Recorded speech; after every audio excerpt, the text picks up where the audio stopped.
Dragon, and there's the king, there's a girl. He got a dragon egg, and he's also an asshole.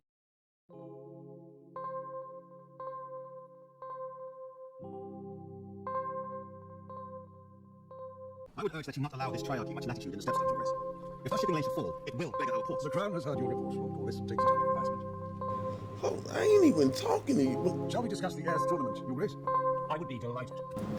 Man, they gonna make me jump out my character. King Viserys Targaryen, first of his name, Lord of the Seven Kingdoms, and ruler of the Andals and the First Men.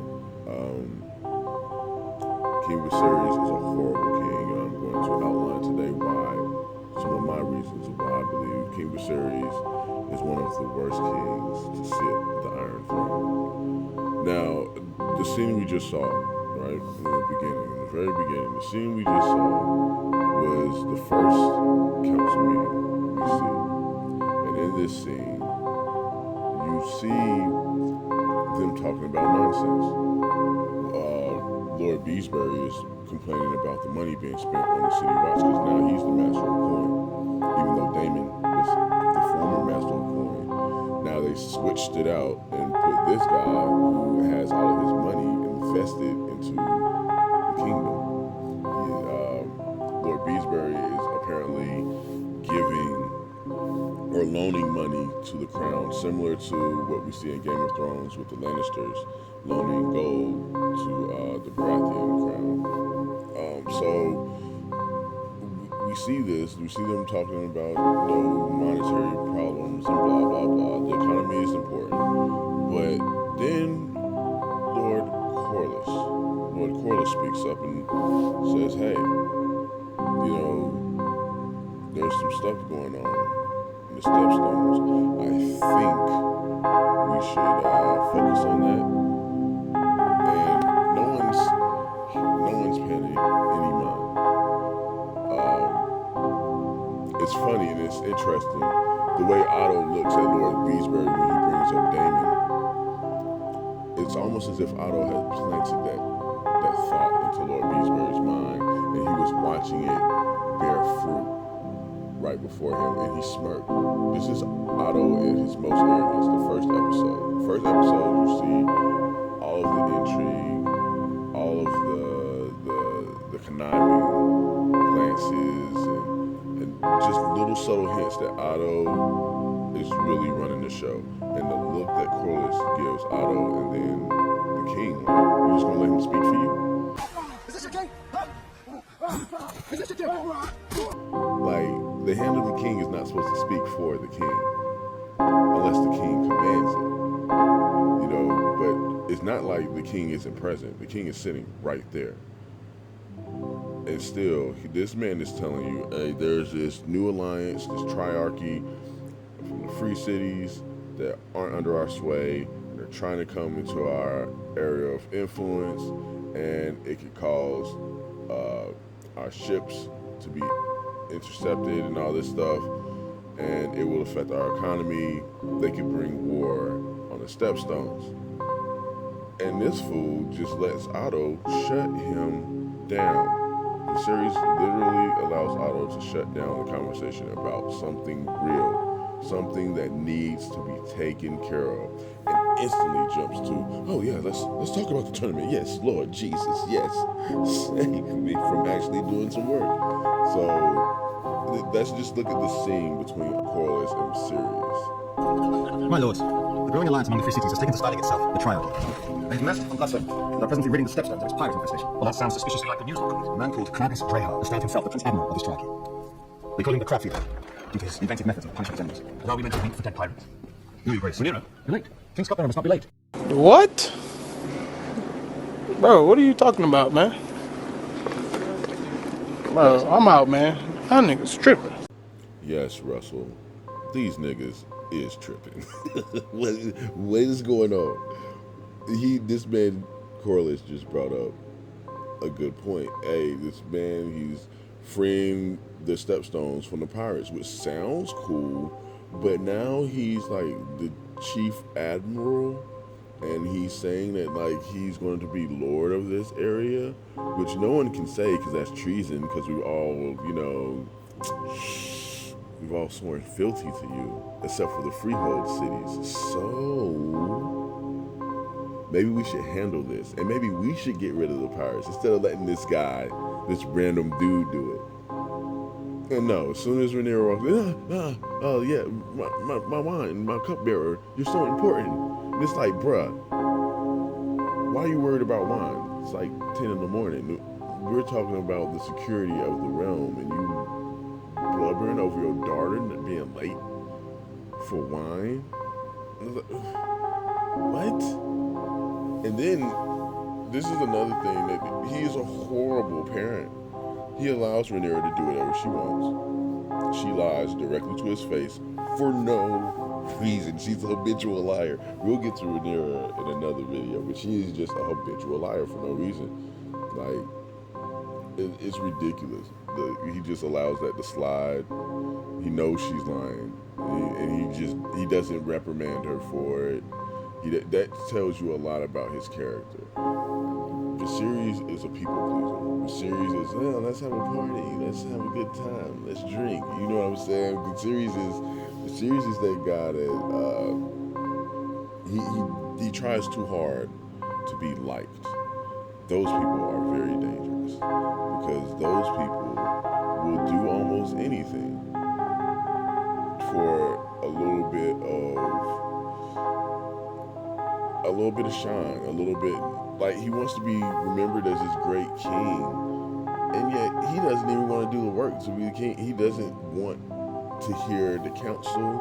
He doesn't want to deal with real problems. He just wants to throw tournaments and fulfill this dream he had. And I'll get into a whole nother thing about the dreams, because I believe that prophecy for Viserys was planted in his mind. Long before he became one of the trees, Brendan used his gifts of skin-changing, green sight, and other magics like glamours to always stay 2 steps ahead of his opponents. Is the mild-mannered master of whispers using the same tricks Bloodraven would later use? Does he have his own powers of skin-changing and green sight that Larys uses to run circles around his muggle opponents in the Great Game? I do not believe that he saw the future.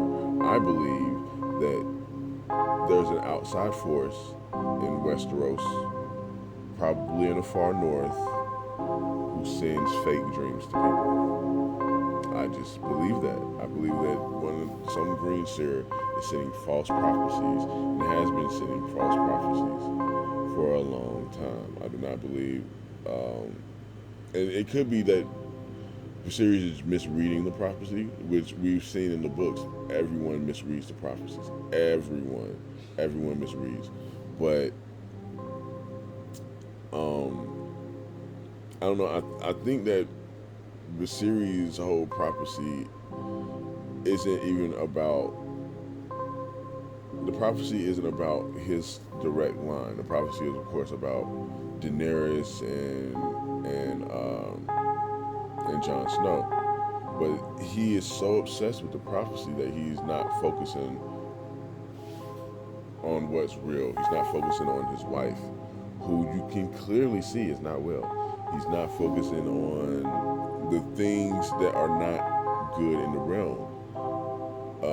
For example, when his brother comes back and does he just butchered people in the city. It was like, bro, the city is lawless. He had to go to the extreme to restore order, and that's what he did. And that's the one time that you see Viserys take counsel from someone other than Otto, which is, of course, why Otto wants to keep him away. And how does Viserys not see this? How does he not see the manipulation? The fact that Otto speaks for him when he's literally being spoken to, that is disrespectful. And that Viserys does, no, he's my friend. It's like, no, my friends don't speak for me. I've never seen this. So he is a horrible ruler for that. Now, let's get on to the next reason why he is a horrible ruler. He is a horrible ruler because he is the one that divided the bloodlines. he did not do what his grandfather did. His grandfather bore 2 sons, 2 or 3 sons or something. No, maybe it was more than that. Maybe it was like 13. I think it was like 13 kids they had. Most of them passed or something. And, or maybe I'm thinking of someone else. You know what? Whatever. Anyway, I know that Jaehaerys had multiple children, and after his wife died, he didn't remarry. Why? Because he was intelligent. See, the problem with Viserys is he's trying to play like he's his grandfather. He's trying to play like the conciliator when really he's just the appeaser. He appeases everyone. He's just there to, I want the lords to like me, and I want the ladies to like me. I want everybody to be happy and have fun. That's not how the world works, bro. It's not how the world works. With as much sunshine as we get the rain. With as much life as born on this planet, it leaves that very same day. It's taken away. It is unalived, because that's just the circle of life. That's the way it is. And to only want to see the good, to only want to see the good in people, to only want to see the good in your job and not step back and see the reality of what's going on, makes you a fool. It makes you a fool open to all these types of different devices that Otto is employing around him, and he can't even see it. And it's blatant. The looks that Otto gives to the Maester when they're discussing his marriage and stuff, like certain things are just out there in his face, and he does nothing about it. And that's why his family is splintered. He allowed a snake, Otto, to pimp his daughter on him. He ends up being a fool instead of marrying for duty like he should have, and uniting the bloodlines of old Valyria. Why wouldn't you do that? What would, oh no, she's too young. You could have waited. Your wife just died. You could have just waited. Wait for her to turn 14, 15, whatever the age of consent was back then marry her. Or you could have married her when she was 12 and not touched her for 3, 4, 5 years. But then the way that everything is going, I bet she would have ended up with some type of accident or something. Something would have happened that would have caused some type of rift, because there's too many coincidences about things that have been going on. The death of Viserys' father, the deaths of his aunts and uncles, all that stuff like happened in succession, right after the other, almost as if it was planned, almost as if they were trying to create this contention over who should be on the throne. This had already happened to the Targaryens before this, with Maegor and Maegor killing his nephew and all that, and seizing the throne. This had already happened, so they knew that they could create this scenario again. What they didn't foresee was someone like Daemon, who wasn't going to play that game, who wasn't going to feed into, yeah, you should see, Daemon doesn't want the power. Daemon doesn't care about being king. Daemon just wants things to function properly. Same with Corlys, as you can see in this scene, which is why they ended up uniting. And it's crazy. My parents always told me something. They always told me and my brothers and sisters, yeah, you can fight your brothers and sisters. You can call them names or whatever, but you better not let someone else put their hands on your brothers and sisters, and you better not let them speak ill. I bring that up to slide into this next thing, just to segue into this one clip.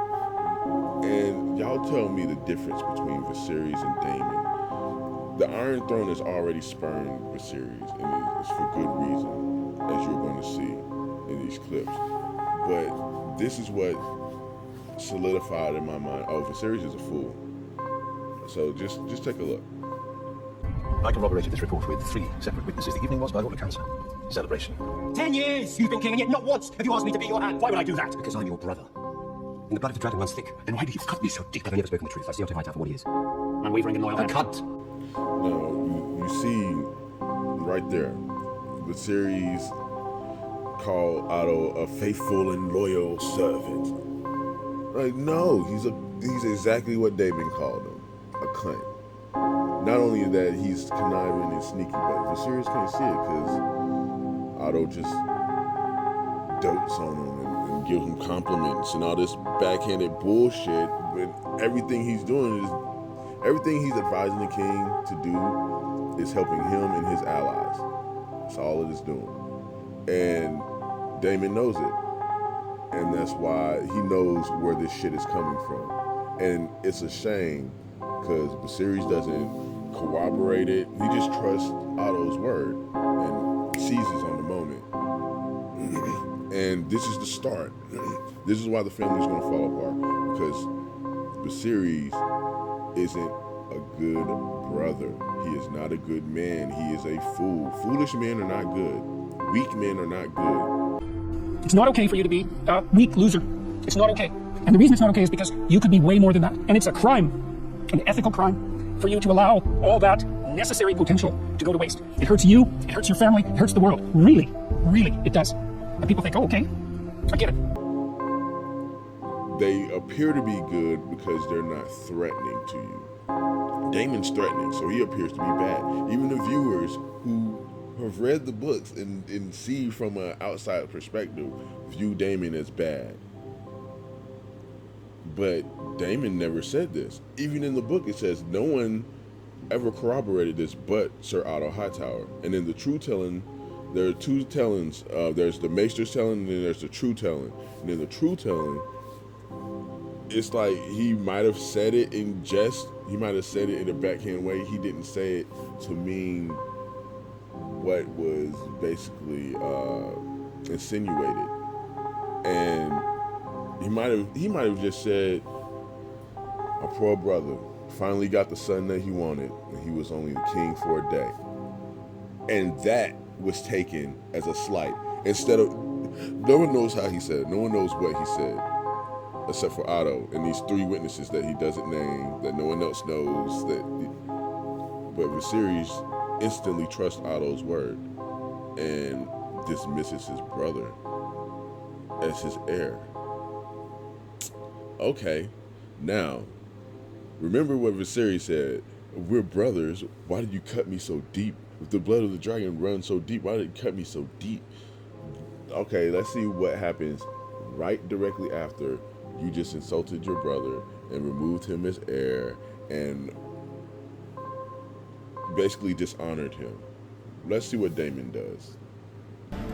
It was never my brother's strongest trade. What? Being king. I will not have Driftmark beggared while our king idles himself with feasts and balls and tourneys. I will speak of my brother as I wish. You will not. I mean, come on, man. How can you dislike Daemon for sticking up for his brother, even after his brother did what he did? Even after he stole the air, because he stole the airship. He's the king and he can do that. But that's unprecedented.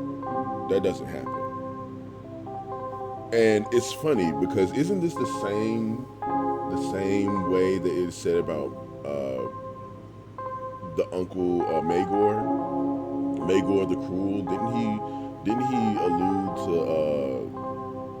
being happy about being the heir, and then his brother had a son and all this? I feel like Otto, of course, is playing on Viserys' naivety and Viserys' self-importance, and how he made that whole moment about himself. And it was like, bruh, he wasn't insulting you, and you weren't even there.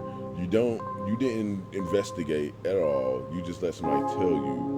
You took hearsay, and since you're the law of the land, you condemned a man off of hearsay. You're a fool. That's foolish. That is foolish.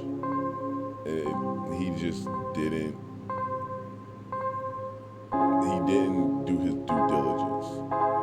Whereas, of course, Daemon, he's talking, my brother's an idiot. He's not a good king. That's basically what he's saying. He's not a good king. It was never his strong suit. He sucks. So Corlys thinks, oh, if he's talking like that in front of me, maybe I can talk like that about him in front of him. And I won't sit back while he idly behind. He basically calling him a fool, a puppet king. That's basically what he's saying, an idiot. That's what he's calling him. And Daemon's like, I'll speak about my brother the way I want to, but you won't. And the reason why that is significant is because that's what I was alluding to earlier. Like, that's how I was raised. No matter what is going on between you and your family comes first. You don't put anyone before your family. And if you do, your family gonna beat you up. But that's not what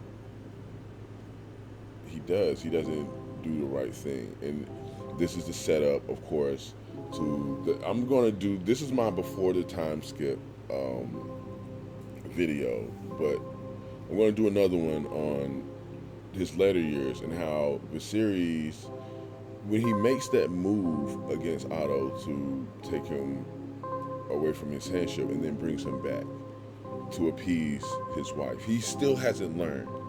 And I guess that's, like the old adage says that, a leopard doesn't change his spots. And it's like, yeah, he's the emperor in new clothes. He's the guy that can be manipulated. He's the guy that can really have literal conspirators around him constantly, and he not even know it. He doesn't get it, and his brother literally tells him. Daemon tells him. Listen to what Daemon says to him. A second son who stands to inherit nothing he doesn't seize for himself. Otto Hightower is a more honourable man than you could ever be. He doesn't protect you. I would. From what? Yourself. You're weak, Viserys. And the Council of Leeches knows it. They all play on you for their own ends. And listen to that, the hard truth. You're weak. You're a fool. And your council is preying on you for their own ends. He just goes for broke at this moment and tells, brother, listen to me. You don't gotta like me, bro. You ain't gotta like me, but I'm gonna do my due diligence for this family. And of course, Viserys takes it as an insult. He's very petty. He's very much a weak man. He can't be told the truth and not take it personally and not get offended. And sure sign of a weak individual, period. No! Me! Right! Is this your king? I don't know. I feel like when you really take your time to look and see what's going on, it's Viserys' fault for being who he is, weak.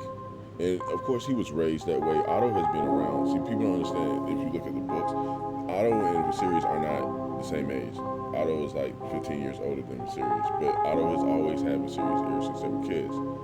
And he's been driving a wedge between Viserys and Daemon since they were kids. And it's like, he's too far gone at this point, Viserys, I mean, to really take stock of, what's important to him, until it's too late. The scene where he's losing his arm. Is the saddest part about Viserys' reign, because he's now becoming retrospective. Like, how would I be remembered? Will I be remembered as a good king, Lionel? Regret? What do they say of me? And my histories are written. I've never fought or conquered, or suffered any great defeat. Some might call that good fortune. But hardly makes a good song, does it? We sent me feasts in 100 years. 500. You have carried King Viserys' legacy and kept the realm strong. Is it not better to live in peace than to have song after you are dead? Perhaps. There is a part of me which has been tested. I've been taken in the crucible. I may have been forged to different men. Many that are tested only wish to have been spared it. Another lord might assure me that I would rise like on the conqueror given the chance. Your grace, that is all right. All right. As always. It is perhaps best not to know. And see, there you have it right there. He says it's best not to know, which isn't true. A man can only measure himself by what he accomplishes, not what he feels he should accomplish. And that's the problem with Viserys. He is a mad king too. But his madness manifests in something different. His madness isn't overt violence. His madness isn't overt piety to the point of being a cult-like figure. I'm talking about you, Baelor the Blessed. But what I'm talking about with his mental illness is delusions of grandeur. Delusions of grandeur. He believes that, and he probably has been fed this. It's probably not necessarily deep-rooted in his psychology, but I believe that he has been fed these notions by Sir Otto since he was a boy, that you ought to be like Aegon the Conqueror. Like, when he says other lords, I instantly thought of Otto. If Otto was his hand, Otto would say, "My lord, if you so wished, you would rise." And I can hear him saying it. And there's a bit of bitterness and anger in the way that Viserys says this. The realization that I am a weak man. I am a fool. And in this moment, he needs his brother more than anything. And it also illustrates, Daemon is still healthy, strong, still able to have children. Well, I mean, Viserys is too, but Viserys is fat and he looks old beyond his own years. He is foolish and a horrible king. He didn't even fight for his kingdom. Not once did he didn't stop the stuff in the stepstones. Not once did he assemble an army to do anything. Even that display with the gold cloaks was just a show. It wasn't to be taken seriously. He can't hunt, so he's not a real hunter. He's not a real fighter. He was groomed to be weak, and he is. That's exactly what he is. He's weak, which was the point I really wanted to make with this video about King Viserys. First up his name. I feel like he should be named the Weak. Viserys the Weak. Viserys the Fool. Viserys the Appeaser. And that's what his legacy should be. And yes, I'm being mad harsh, but I don't care because I don't like this dude. So, yeah. But I think that's going to be all for today. I hope you guys enjoyed my rant on this horrible King Viserys, and I hope you guys also like, subscribe, turn on your notifications, comment. We need some social engagement. Give me some feedback. Give me characters you would like me to do in the coming weeks. I'm going to just keep on rolling these things out and seeing how it goes. So, yeah, that's all that I have for you guys, and I hope you enjoyed. And yeah, that's it.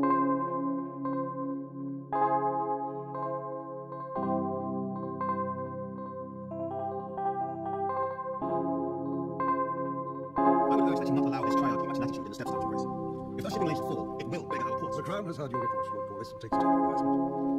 Oh, I ain't even talking to you. Shall we discuss the heirs tournament, Your Grace? I would be delighted. Man, they gonna make me jump out my character.